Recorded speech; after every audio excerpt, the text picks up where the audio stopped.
जीवित परमेश्वर के जीवित वचन शमूएल भविष्यवक्ता की दूसरी किताब अध्याय 14। सरूया का पुत्र योआब ताड़ गया कि राजा का मन अबशालोम की ओर लगा है। इसलिए योआब ने तकोआ नगर में दूत भेजकर वहां से एक बुद्धिमान स्त्री को बुलवाया और उससे कहा, शोक करने वाली बन, अर्थात शोक का पहरावा पहन और तेल न लगा, परंतु ऐसी स्त्री बन जो बहुत दिन से मरे हुए व्यक्ति के लिए विलाप करती रही हो। तब राजा के पास जाकर ऐसे ऐसे बातें कहना। और योआब ने उसको जो कुछ कहना था वह सिखा दिया। जब तकोआ की वह स्त्री राजा के पास आई, तब मुंह के बल भूमि पर गिर दंडवत करके कहने लगी, राजा की दुहाई। राजा ने उससे पूछा, तुझे क्या चाहिए? उसने कहा, सचमुच मेरा पति मर गया और मैं विधवा हो गई, और तेरी दासी के 2 बेटे थे, और उन दोनों ने मैदान में मारपीट की, और उनको छुड़ाने वाला कोई न था। इसलिए एक ने दूसरे को ऐसा मारा कि वह मर गया। अब सुन, सब कुल के लोग तेरी दासी के विरुद्ध उठकर यह कहते हैं, जिसने अपने भाई को घात किया उसको हमें सौंप दे, कि उसके मारे हुए भाई के प्राण के बदले में उसको प्राण दंड दे, और इस प्रकार वे वारिस को भी नष्ट करेंगे। इस तरह वे मेरे अंगारे को जो बच गया है बुझाएंगे, और मेरे पति का नाम और संतान धरती पर से मिटा डालेंगे।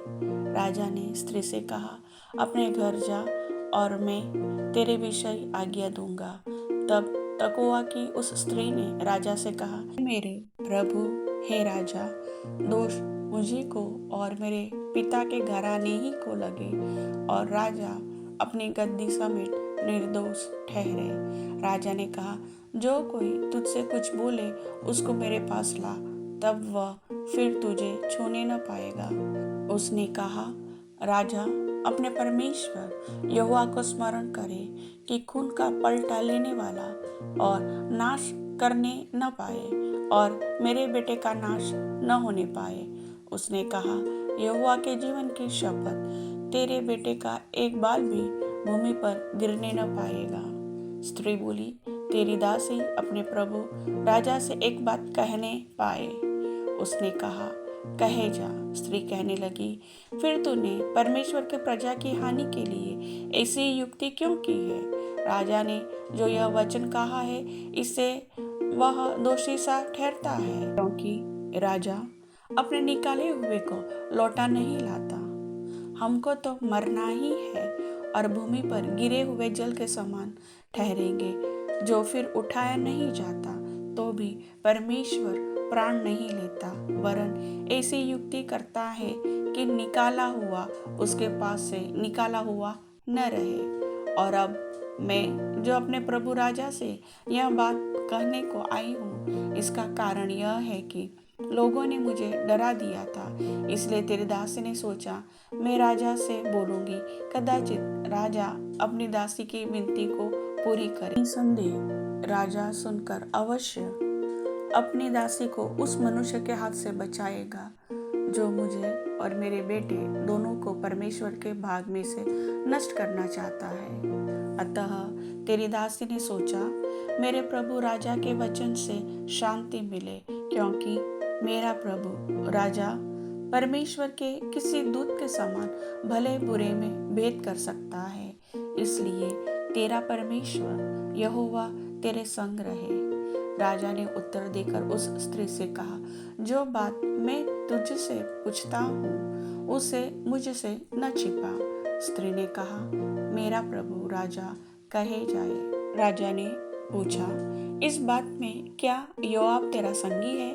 स्त्री ने उत्तर देकर कहा, हे मेरे प्रभु हे राजा, तेरे प्राण की शपथ, जो कुछ मेरे प्रभु राजा ने कहा है उससे कोई न दाहिनी ओर मुड़ सकता है और न बाईं ओर। तेरे दास योआब ही ने मुझे आज्ञा दी, और ये सब बातें उसी ने तेरी दासी को सिखाई है।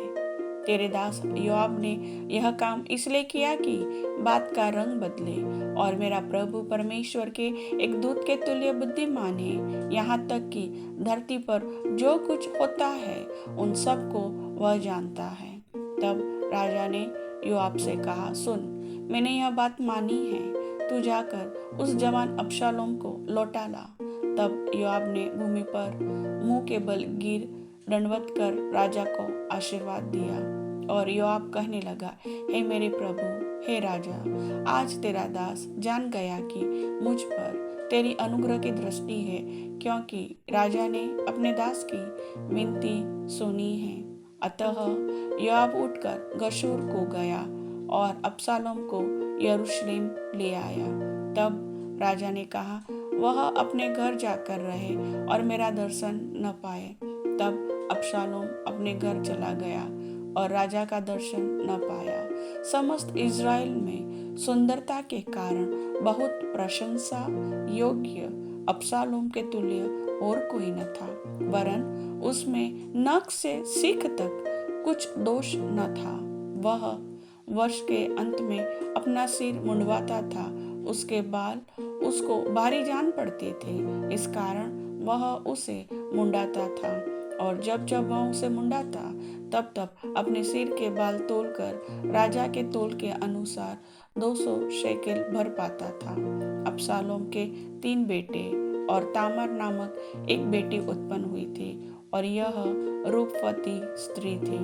अतः अबशालोम राजा का दर्शन भी ना पाए यरूशलेम में 2 वर्ष रहा।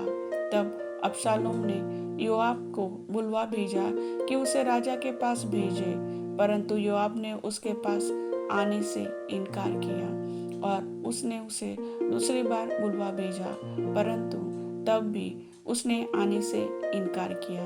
तब उसने अपने सेवकों से कहा, सुनो, योआब का एक खेत मेरी भूमि के निकट है, और उसमें उसका जो खड़ा है, तुम जाकर उसमें आग लगाओ। और अबशालोम के सेवकों ने उस खेत में आग लगा दी। तब योआब उठा और अबशालोम के घर में उसके पास जाकर उससे पूछने लगा, तेरे सेवकों ने मेरे खेत में क्यों आग लगाई है? अबशालोम ने योआब से कहा, मैंने तो तेरे पास यह कहला भेजा था, यहाँ आना कि मैं तुझे राजा के पास यह कहने को भेजूं, मैं गशूर से क्यों आया? मैं अब तक वहाँ रहता तो अच्छा होता, इसलिए अब राजा मुझे दर्शन दे, और यदि मैं दोषी हूँ तो वह मुझे मार डाले। तब योआब ने राजा के पास जाकर उसको यह बात सुनाई, और राजा ने अबशालोम को बुलवाया। अतः वह उसके पास गया और उसके सम्मुख भूमि पर मुंह के बल गिर के दंडवत की, और राजा ने अबशालोम को चूमा। प्रभु वचन के सुनने वाले सभी भाई बहनों को आशीष दे। आमीन।